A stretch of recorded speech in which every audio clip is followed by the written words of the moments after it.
बिस्मिल्लाहिर्रहमानिर्रहीम। नाज़रीन अस्सलाम वालेकुम। आप देख रहे हैं साबिर शाकिर यूट्यूब चैनल। आज है जनाब 16 फरवरी साल 2020 और दिन है आज इतवार का। छुट्टी आपने मना ली होगी और अब अगले दिन की तैयारी कर रहे होंगे। तो सूरत हाल ये है जनाब, ख़बरें अच्छी अच्छी।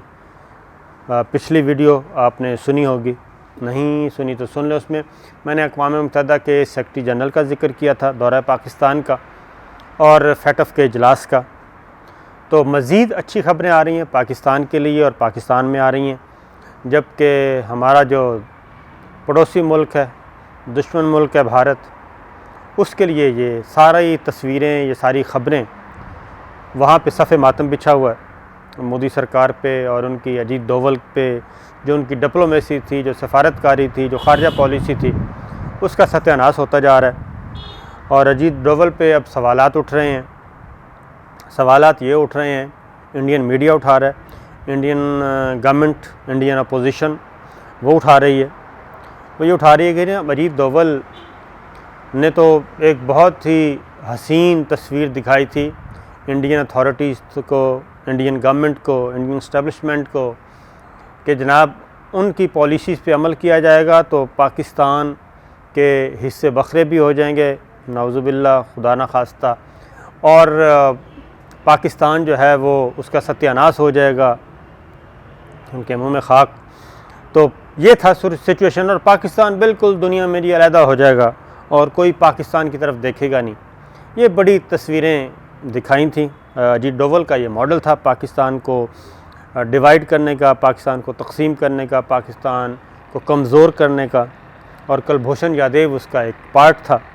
लेकिन आपने देखा कि आहिस्ता आहिस्ता अल्लाह ताला ने मदद की और कुलभूषण यादव नेटवर्क की पकड़ा गया, उसका भी सत्यानाश हुआ। फिर उसने आगे जितने भी उसके हैंडलर्स थे, ऑपरेटर्स थे, वो सारे के सारे काबू में आए, उसका पूरे का पूरा नेटवर्क काबू में आया। वो कराची में भी था, वो पंजाब में भी था, वो KPK में भी था, वो सिंध में भी था, वो सारे पकड़े गए और उसको डिसमेंटल किया गया और इस वक्त वो जेल में है। पाकिस्तान मुकदमा जीत चुका है, आलमी अदालत इंसाफ में भी इंडिया हार चुका है।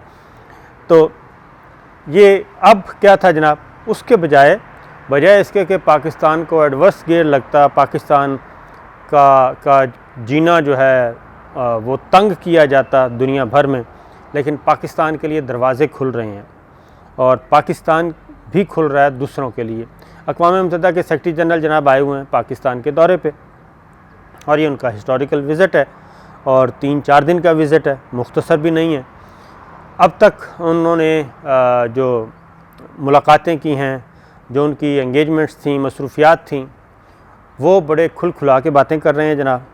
और ये जितनी भी वो गुफ्तगू कर रहे हैं वो सारी की सारी इंडिया के अगेंस्ट है और वो अक़वाम मुत्तहिदा के सेक्रेटरी जनरल हैं। बेशक कह लें जनाब वो क्या कर सकते हैं, लेकिन उनके कहे हुए अल्फाज जो हैं वो मैटर करते हैं और वो जहाँ जाके असर करना चाहिए वो वहाँ पे असर करते हैं।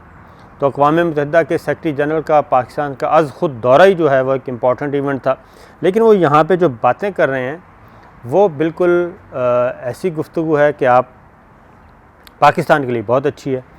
सबसे पहले तो उन्होंने जनाब पानी के बारे में, जो इंडस ट्रीटी है पाकिस्तान और इंडिया के दरमियान पानी की तकसीम का मुआहदा है, उसके आपको पता है कि इंडिया जो है वो मुसलसल खिलाफ वर्जी कर रहा है और डैम बना रहा है।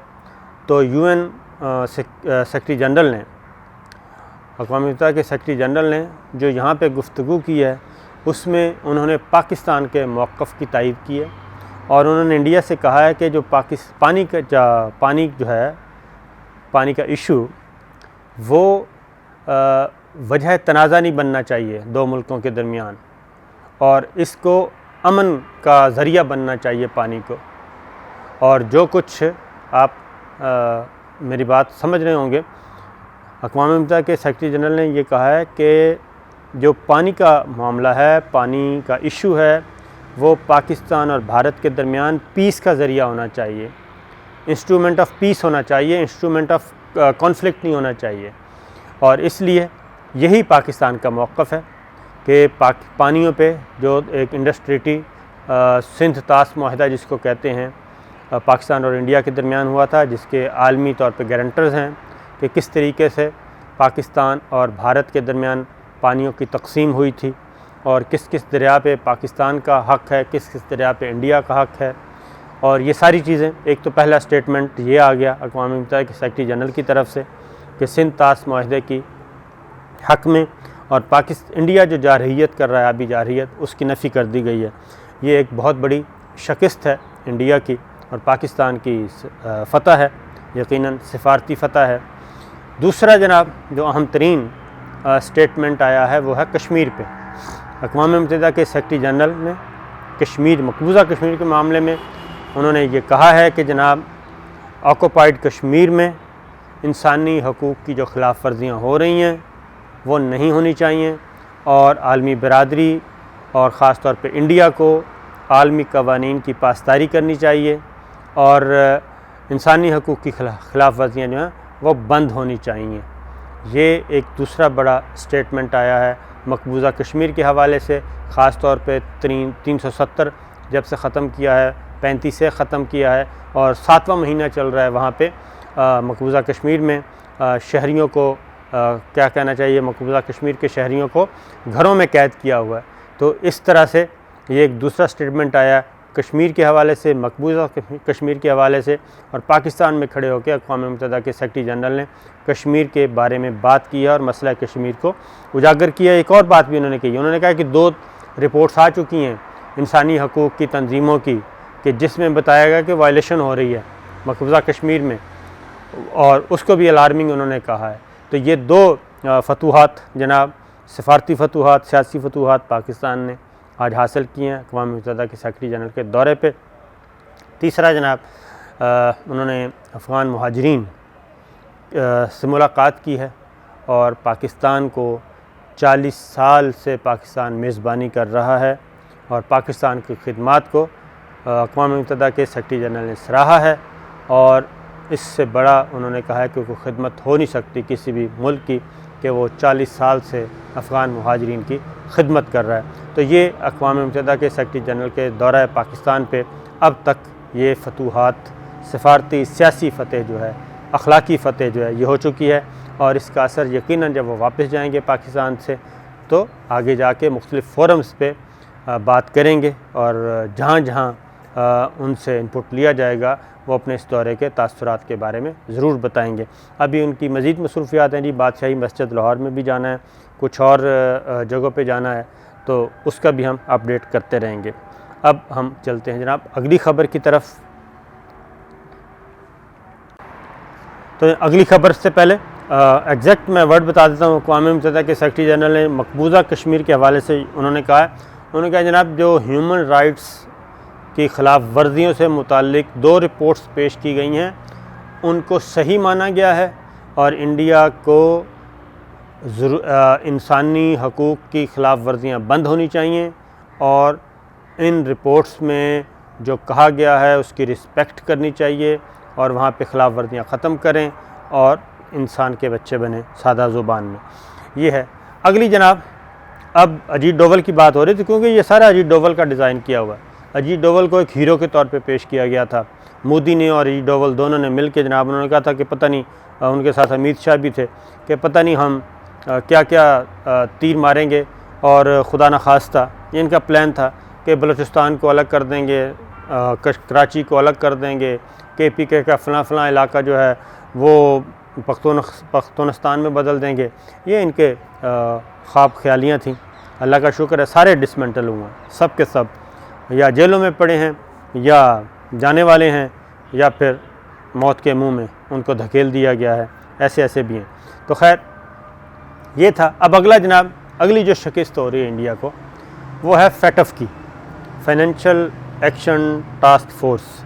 ये एक आलमी इदारा है और बड़े बड़े तगड़े मुल्क, इसके तगड़े मुल्क जो हैं वो इसके मेंबर्स हैं।